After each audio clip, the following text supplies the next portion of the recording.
Habang karamihan po dito sa mundo ng crypto ay nakatuon kay Bitcoin at Ethereum, sa XRP po ay tahimik lang ngunit tila nag-iipon po ng lakas. Ayon sa mga eksperto, nasa likod ng tahimik na galaw na ito ang isang malalim na paghahanda para sa susunod na malaking pag-akyat. Parang bagyong papalapit na hindi mo agad mararamdaman. Pero kapag dumating, walang makakapigil dito. Kaya yan po ang siyang ating pag-uusapan sa video na ito. Pero bago po tayo magpatuloy, ay pakibasa na lamang po muna ang disclaimer dito po sa ibaba ng ating screen. At ayan, ano nga ba ang ibig sabihin ng consolidation phase ng XRP? Sabi po rito tungkol dyan ay beneath the surface of calm price action lies a structured consolidation, a pattern that has historically preceded XRP's major rallies. This subtle accumulation phase is drawing attention from seasoned analysts who understand that genuine momentum is built quietly, not loudly. Ayan, paliwanag po natin kung ano ang ibig sabihin niyan. Ang nakikita po nating tahimik na presyo ng XRP ay hindi po kahinaan, kundi tinatawag na structured consolidation. Sa madaling sabi, ito ang panahon kung saan unti-unting bumibili ang malalaking investors habang tahimik pa ang market.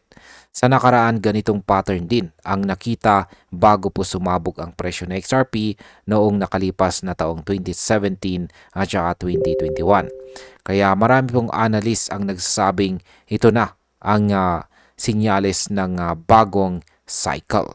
Ang market impact po dito ay kapag natapos ang consolidation phase, kadalasan ay kasunod nito ang malakas na pagtaas ng presyo dahil handa na ang mga buyers at lumalakas ang demand.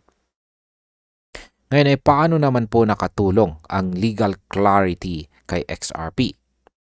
Sabi po rito ay one of the key factors fueling XRP's strengthening foundation is the improved legal clarity surrounding Ripple and XRP. Following years of courtroom uncertainty, 2025 has brought a much clearer landscape for XRP's status in the US market. Isa daw po sa pinakamalaking dahilan kung bakit muling lumalakas ang tiwala kay XRP ay ang malinaw na resulta ng kaso laban sa SEC. Matapos po ang ilang taon ng ligalig, ngayong 2025 ay malinaw na ang legal status ng XRP sa US market. Dahil dito, bumalik po ang tiwala ng mga institution at saka investors na matagal nang nag-aalangan.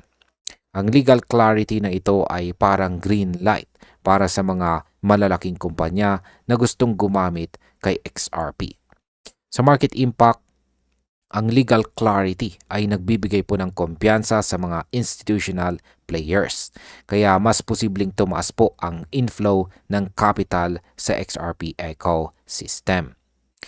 Ngayon ay ano naman ang epekto ng Ripple versus SEC case sa market confidence?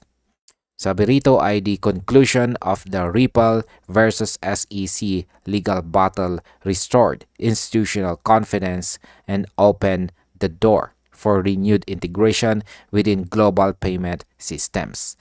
With Ripple continuing to expand partnerships in cross-border settlement corridors, the stage appears set for a fundamentally supported bull cycle. Ayan, paliwanag po natin yan. Ang pagtatapos daw ng Ripple versus SEC battle ay nagbalik po ng kumpiyansa sa mga institution. Ngayon ay muling nagbubukas po ang mga oportunidad para kay XRP na may isama sa mga global payment systems. Habang patuloy po na pinapalawak ni Ripple ang kanyang cross-border partnerships, mas nagiging matibay po ang pundasyon ng XRP para sa isang long-term bull run. Hindi na lang ito hype, kundi may tunay na gamit sa global transaction.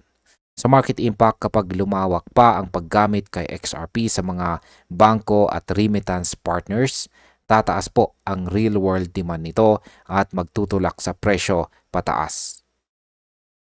Ano naman po ang ipinapakita ng chart pattern ng XRP? Yan, sabi po rito ay From a technical standpoint, XRP's current structure mirrors its historical accumulation cycles. Analysts point to recurring patterns, cyclical retracements, ascending supports, and compression zones that have often acted as precursors to explosive uptrends. Yan. Paliwanag po natin yan. Sa technical daw po na aspeto, halos kapareho ng nakaraang bull cycles ang structure ng XRP ngayon. Ayon po sa mga analyst, makikita ang mga sinyales ng ascending support at compression zones. Ito po ay mga pattern na kadalasang nauwi sa biglaang pagtaas ng presyo.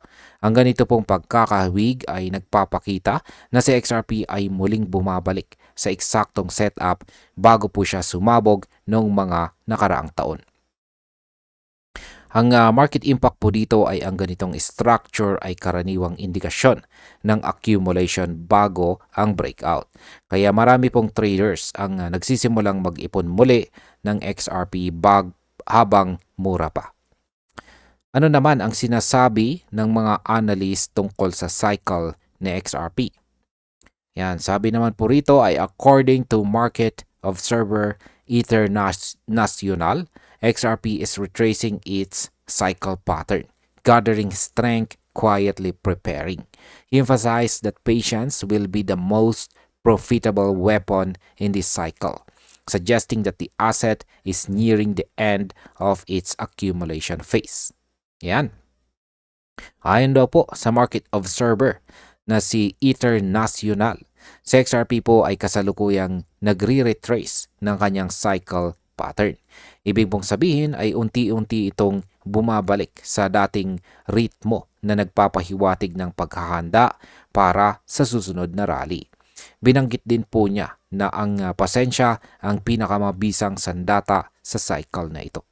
Sa madaling sabi, ang mga marunong maghintay ay siyang mas makikinabang po sa paparating na galaw. Sa market impact, kapag natapos po ang accumulation phase, asahan po natin ang mabilis at malakas na pagtaas ng presyo dahil karamihan po sa supply ay nasa mga matitibay na kamay. Paano naman po nakakaapekto ang institutional accumulation sa presyo? Yan, sabi po rito ay beyond the charts, fundamental momentum continues to build. Institutional demand for XRP has grown significantly since Ripple introduced its US dollar stablecoin RLUSD, which enhances liquidity and settlement flexibility within Ripple's enterprise ecosystem. Yan, hindi lamang daw po technical, kundi pati fundamentals ni XRP ay lumalakas. Mula nang ipakilala ni Ripple ang RLUSD stablecoin, tumaas po ng malaki ang interest ng mga institution. Dahil sa bagong token na ito, mas madali at mas flexible na ngayon ang liquidity management at settlement sa network ni Ripple. Ang mga treasury managers at payment providers ay nagsisimulang gumamit ng XRP sa kanilang mga cross-border transfers. Sa market impact, ang pagtaas po ng institutional usage ay nagpapababa ng market volatility at nagdadala ng matatag na demand na pwede pong magtulak ng long-term price growth. Paano naman po pinapalawak ni Ripple ang gamit ni XRP sa global finance? Yan, sabi po rito ay Ripple's continued collaboration with financial institutions, central banks, and real-time settlement networks also signals that XRP's relevance in global finance is far from waning.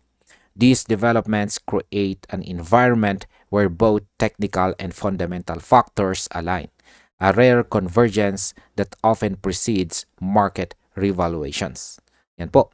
Ang tuloy-tuloy daw na pakikipagtulungan ni Ripple sa mga bangko, central banks at settlement networks ay nagpapakita na nananatiling mahalaga sa XRP sa global finance. Ang sabayang pagtaas ng technical at fundamental na lakas ay bihirang mangyari at madalas po itong mauwi sa market revaluation o biglaang pagtaas ng presyo. Ito po ang dahilan kung bakit maraming eksperto ang naniniwalang handa na sa XRP sa isang panibagong yugto ng paglago. Ang market impact po dito ay kapag nagsabay ang technical breakout at saka institutional demand, madalas po itong magresulta sa parabolic price movement sa loob ng maikling panahon. Bilang panghuling katanungan ay bakit po ba sinasabing pasensya yan or patience ang susi sa tagumpay? Sabi po rito tungkol dyan ay in volatile markets, emotions can cloud judgment. Yet, as International rightly notes, patience remains the sharpest weapon in an investor's arsenal. Those who understand XRP's cyclical nature recognize that explosive runs are often born out of prolonged consolidation. Yan, dito po sa mundo ng crypto trading, ang mga hindi po marunong maghintay ay madalas natatalo. Ang sinasabi po ni International ay simple pero totoo. Ang pasensya ang pinakamabisang sandata sa ganitong klase ng market. Si XRP po ay kilalang umiikot sa mahabang consolidation bago sumabog ang presyo. Kaya kung maagang bumitaw ang isang investor, siguradong maiiwan siya sa susunod na rally. Sa market impact po, kapag nakita ng market ang unang senyales ng breakout, papasok po ang mga late buyers at posibleng magdulot ng FOMO-driven surge sa presyo ng XRP. At bilang panghuli, ang aking opinion po tungkol dito ay kung pagsasama-samahin natin ang lahat ng datos mula po sa legal clarity, institutional demand, RLUSD launch at saka technical setup, malinaw na si XRP ay nasa tamang posisyon para po sa isang makasaysayang galaw.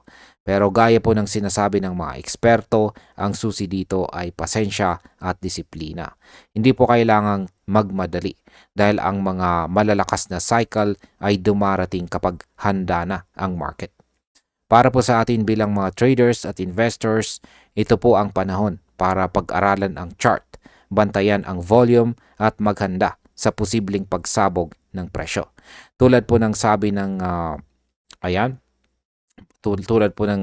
sabi ng ating analyst dito, kapag nagsimula na si XRP ay walang makakapigil po dito.